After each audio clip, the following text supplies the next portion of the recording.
guys, you are watching Dr. Fab. Please like and subscribe the channel for more entertaining videos.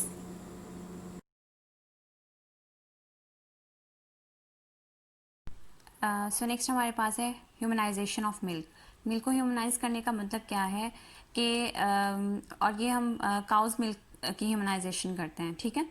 सो इसको humanise करने का मतलब क्या होता है कि जो काउज मिल्क है उसको स्ट्रक्चर उसको कॉम्पोजिशन वाइज हम ह्यूमन मिल्क के साथ रिजेंबलेंस कर सकें, मतलब और ये करते किस लिए, इन्फेंट्स को देने के लिए करते हैं, ठीक है।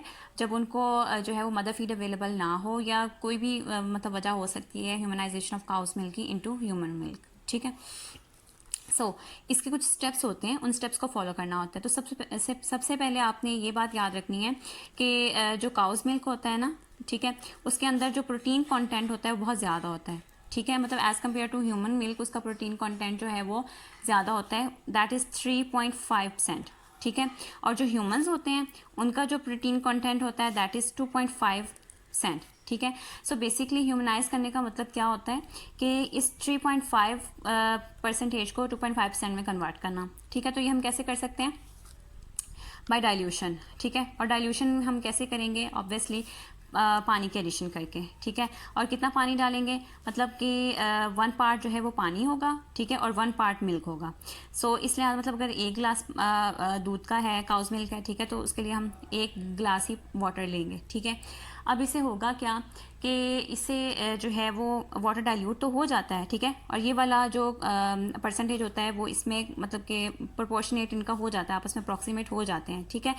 लेकिन इसकी वजह से जो डीमेरिट्स होते हैं काउज मिल्क के अंदर क्या होते हैं कि जो फैट लेवल होता है वो भी लो हो जाता है, ठीक है, और जो कार्ब लेवल होता है वो भी डिक्रीज़ कर जाता है, इनकी न्यूट्रिटिव वैल्यू डिक्रीज़ कर जाती है काउज मिल्क के अंदर आफ्टर डाइल्यूशन, ठीक है। अब इस चीज़ को मेंटेन करने के लिए, इनको प्रोपोर्शनेट करने के लिए हमें क्या ऐड करना पड़ेगा, फैट को मेंटेन करने के लिए हम क्या ऐड करते हैं, उसके अंदर क्रीम ऐड करते हैं, ठीक है। और कार्ब्स को जो है वो मेंटेन करने के लिए हमें उसमें ऐड करनी पड़ती है शुगर, ठीक है। ऑब्वियसली मिल्क शुगर ऐड करेंगे इसके अंदर, ठीक है। इस तरह से ये हमारे पास चीज़ें दोनों मेंटेन हो जाएंगी, ठीक है। ये हमने अभी तक जो है वो 2 स्टेप्स किए। नंबर 1 उसमें क्या किया कि डाइल्यूशन की थ्रू वाटर, ठीक है, वाटर के थ्रू डाइल्यूशन कर दी इसकी। और नंबर 2 हमने क्या किया कि इन चीज़ों को मेंटेन कर दिया क्रीम और मिल्क शुगर के थ्रू, ठीक है। नंबर 3 स्टेप हमारे पास क्या है कि इसमें हमने एक और चीज़ डालनी होती है कि जो barley water, that is barley water, वो किस लिए डालते हैं बार्ले वाटर को हम इसमें ऐड करते हैं ताकि जो है वो दूध को ख़राब होने से बचाया जा सके, ख़ास तौर पे थ्रू क्लॉटिंग मतलब क्लॉटिंग को इनहिबिट करने के लिए हम बार्ले वाटर यूज़ करते हैं, ठीक है। नंबर 3 स्टेप ये हो गया। उसके बाद आता है हमारे पास नंबर 4 स्टेप। नंबर 4 स्टेप में हमने इसमें क्या ऐड करना होता है, इसमें हमने 6 ग्रेन्स ऐड करने हैं सोडा बाइकार्ब के। अब ये क्यों करते हैं, इसके 2 मकसद होते हैं। एक तो एसिडिटी को जो है वो डिक्रीज़ करना होता है, ठीक है, एसिडिटी को डिक्रीज़ करना होता है। और क्योंकि ये सोडा जो बाइकार्ब है दिस इज़ अ बेस, ठीक है, तो बेस का काम क्या होगा, एसिडिटी को डिक्रीज़ करना, ठीक है। नंबर 1 इसका काम ये होता है। नंबर 2 क्या होता है, टू डिक्रीज़ और डिले कर्डलिंग, ठीक है। कर्डलिंग क्या होता है कि दूध ख़राब ना हो, ठीक है, क्लॉट्स ना बने उसमें, ये काम। और ये काम कैसे करते हैं, कर्डलिंग को कैसे कम करता है, by slow down clotting of casein, जो उसके अंदर प्रोटीन पड़ी होती है ना हमारे पास केजीन, उसकी कोगुलेशन को और क्लॉटिंग को इनहिबिट करके ना, या तो कोगुलेशन को डिक्रीज़ कर देता है उसकी, या फिर उसकी क्लॉटिंग को डिक्रीज़ कर देता है। सोडा बाइकार्ब के ये 2 काम होते हैं, एसिडिटी को डिक्रीज़ करना, नंबर 2 कर्डलिंग को कम करना, किस तरह से, by decreasing the clotting of casein, ठीक हो गया। और लास्ट स्टेप हमारे पास नंबर 5 पे आता है कि हमने इसमें ऐड करने होते हैं 2 ग्रेन्स सोडा सिट्रेट, ठीक है। 2 ग्रेन्स हमने ऐड करने होते हैं किसके, सोडा सिट्रेट के। और इसका क्या मकसद होता है, डाइजेस्टिबिलिटी ऑफ, ये क्या करता है डाइजेस्टिबिलिटी ऑफ केजीन जो होती है ना उसको ये इंक्रीज़ कर देता है, ठीक है, इंक्रीज़ करता है डाइजेस्टिबिलिटी ऑफ केजीन को। सो इस तरह से हमारे पास जो मिल्क हमें हासिल होगा इस सबसे, दैट वुड बी ह्यूमनाइज, ठीक है, ह्यूमनाइज काउ मिल्क हमें मिल जाएगा इससे। लेकिन इसके कुछ डिसएडवांटेजेस होते हैं। क्या डिसएडवांटेजेस इसके होते हैं, लाइक डीमेरिट्स इनके क्या हो सकते हैं इसको मिल्क? एक नंबर एक ये कि इसके अंदर कोई एंटीबॉडी नहीं होगी, जो कि ह्यूमन बॉडी के अंदर, मतलब ह्यूमन जो मिल्क होता है उसके अंदर नॉर्मली प्रेजेंट होती है, वो इसमें नहीं होंगी, कोई एंटीबॉडी इसके अंदर नहीं होगी, ठीक है, नंबर वन। नंबर टू, इसमें क्या होगा कि जो नेचुरली जो है वो न्यूट्रिएंट्स प्रेजेंट होते हैं, नेचुरल एलिमेंट्स प्रेजेंट होते हैं मदर फीड के अंदर, ठीक है, वो भी इसके अंदर नहीं होते। ठीक हो गया, दो बातें हो गई। नंबर थ्री क्या हो गया कि इसमें ये सारी चीज़ें हमें ऐड करने के लिए ख़रीदनी पड़ेंगी, तो it would be a costly process, ठीक है। सो बहुत सारे लोग इसको अफोर्ड नहीं कर सकते, ठीक है। और उसके अलावा कि जब हम वाटर ऐड करते हैं इसके अंदर, तो उसकी वजह से क्या हो सकती है, कंटेमिनेशन हो सकती है, ठीक है। तो कंटेमिनेटेड मिल्क का कोई फ़ायदा नहीं है, ठीक हो गया। So this was all about it's demerits, ठीक है। नेक्स्ट हमारे पास है कि मिल्क बॉर्न डिजीज़ कौन सी होती हैं? वही सारी डिजीज़ होती हैं मिल्क बॉर्न, जिसमें हमारे पास आ जाता है मिल्क बॉर्न डिजीज़ में क्या आ जाएंगी, टाइफॉइड आ जाता है, ठीक है, पैराटाइफॉइड आ जाता है, टीबी आ जाता है, उसमें कॉलेरा आ जाएगा, ठीक है, और उसके अलावा जीआईटी प्रॉब्लम्स आ जाएंगी, ठीक है। और फीवर में हमारे पास काफ़ी तरह के फ़ीवर आ जाते हैं इसमें, माल्टा फ़ीवर है, उसके अलावा अंडुलेंट फ़ीवर है, ठीक है। और ड्रिंक हम करते हैं मिल्क को, तो उसकी वजह से माउथ प्रॉब्लम्स आ सकती हैं, ठीक है। उसके अलावा सॉर थ्रोट भी हो सकता है इसकी वजह से, ठीक है। So this was all about humanisation of cows milk. Okay, next हमारे पास है sources of adulteration of milk, मतलब कि दूध को कितनी तरह से एडल्ट्रेशन उसकी की जा सकती है। एडल्ट्रेशन मीन्स मिलावट, ठीक है।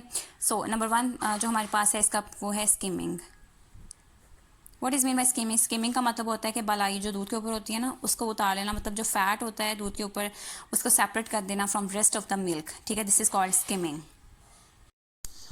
ओके, स्किमिंग है। उसके बाद हमारे पास आता है नंबर टू प्रोसेस, हमारे पास आता है वाटरिंग। वाटरिंग सिंपल है कि पानी के अंदर मिल्क के अंदर जो है वो पानी मिला दें, उससे जो है वो दूध की अमाउंट ज़्यादा हो जाएगी। लेकिन इसका डीमेरिट क्या होता है कि दूध की जो स्पेसिफिक ग्रेविटी होती है वो भी डिक्रीज़ कर जाती है, दूध की विस्कोसिटी जो होती है वो भी डिक्रीज़ कर जाती है, जिस क्वांटिटी जो है वो रेज़ करती है, ठीक है। और दूध जो है उसकी न्यूट्रिटिव वैल्यू भी बहुत कम हो जाती है। और नंबर थ्री, इसका ये भी नुकसान होता है कि वाटर अगर पोल्यूटेड हो तो उसकी वजह से जो है वो इन्फेक्शन भी हो सकते हैं फिर। ओके, ये हमारे पास नंबर थ्री पे अब आता है ticking agents. What is mean by ticking agents? Ticking agents होते हैं जो एक्स्ट्रा एजेंट्स जो है वो दूध के अंदर डाले जाते हैं, ठीक है। इसमें हमारे पास कौन कौन से प्रोसेस आते हैं? इसमें हमारे पास आते हैं नंबर वन, वही जो हमने पीछे पहले बातें डिस्कस की हैं कि सबसे पहले तो दूध की एसिडिटी को कम करने के लिए उसमें डालते हैं सोडा बाइकार्ब, मतलब कि बेस, ठीक है। उसने जो है वो एसिडिटी को डिक्रीज़ कर दिया, ठीक है। नंबर वन ये चीज़ डाल दी। नंबर टू जो है वो हम इसमें क्या डालेंगे, सेक्रीन, ठीक है। दूध जो है वो उसका टेस्ट ठीक करने के लिए कि वो सोर उसका टेस्ट फील ना हो, उसके लिए हम सेक्रीन डालते हैं उसके टेस्ट को ठीक करने के लिए, ठीक है। उसके बाद नंबर थ्री हम क्या डालते हैं, अच्छा, और एक बात कि सेक्रीन जब हम डालते हैं ना दूध के अंदर, ठीक है, तो इस प्रोसेस को कहते हैं सोफिस्टिकेशन। इसको सोफिस्टिकेशन कहते हैं। जैसे इंसान वैसे वेल, सोफिस्टिकेटेड का मतलब होता है ना वेल मैनर्ड, मीठा मीठा बोलना और इस तरह से। तो सेक्रीन बेसिकली शुगर होती है, ठीक है, जो कि डालते हैं दूध के अंदर उसका टेस्ट को ठीक करने के लिए, ठीक है। नंबर थ्री जो है वो क्या चीज़ डालते हैं, नंबर थ्री हम डालेंगे इसमें कलरिंग मैटर, ठीक है, दूध का कलर ठीक करने के लिए, क्योंकि जब उसकी स्किमिंग करते हैं ना दूध की, तो उससे क्या होता है कि दूध का कलर ख़राब हो जाता है, वो बहुत अजीब सा कलर उसका हो जाता है, तो उसको ठीक करने के लिए, नॉर्मलाइज करने के लिए कलरिंग मैटर डालेंगे, ठीक है। उसके अलावा टिकिंग एजेंट्स कौन कौन से हो सकते हैं हमारे पास, चौक हो सकता है, ठीक है, चौक हो गया, जेलेटिन हो गया, ठीक है। उसके अलावा स्टार्च हो गई, तो ये सारी चीज़ें जो होती हैं ना वो ये काम करती हैं। ओके, सो नंबर फर्स्ट हमने पढ़ा था इसका स्किमिंग कैसे कर सकते हैं एडल्ट्रेशन ऑफ मिल्क के लिए। Number two watering, number three ticking agents. Now number four हम क्या डालेंगे इसमें, केमिकल प्रिजर्वेटिव्स, ठीक है। केमिकल प्रिजर्वेटिव्स तो ऑब्वियसली डालते ही हैं ताकि दूध को ज़्यादा देर तक जो है वो मतलब बचा के रखा जा सके, ख़राब ना हो वो, ठीक है। सो केमिकल प्रिजर्वेटिव हो गए, ठीक है। नेक्स्ट हमारे पास आते हैं methods of rendering milk safe, मतलब कि दूध को सेफ़ रखने के लिए क्या क्या मेथड्स हम कर सकते हैं, ठीक है। उनमें सबसे इम्पोर्टेंट हमारे पास है पास्चराइजेशन। जब हम पास्चराइजेशन करते हैं तो उससे दूध बहुत देर तक जो है वो ठीक रहता है, ठीक है। नंबर 1 पास्चराइजेशन है, नंबर 2 हमारे पास है ड्राइंग, दूध को खुश करके रख लेना, और नंबर 3 हमारे पास आ जाता है बॉयलिंग, ठीक है। अच्छा, अब हम डिस्कस कर लेते हैं सबसे पहले पास्चराइजेशन को, ठीक है। पास्चराइजेशन की हमारे पास 3 टाइप्स होती हैं। कौन कौन सी टाइप्स होती हैं इसकी हमारे पास? नंबर 1 इसकी टाइप हमारे पास है LTLT। इसका क्या मतलब है?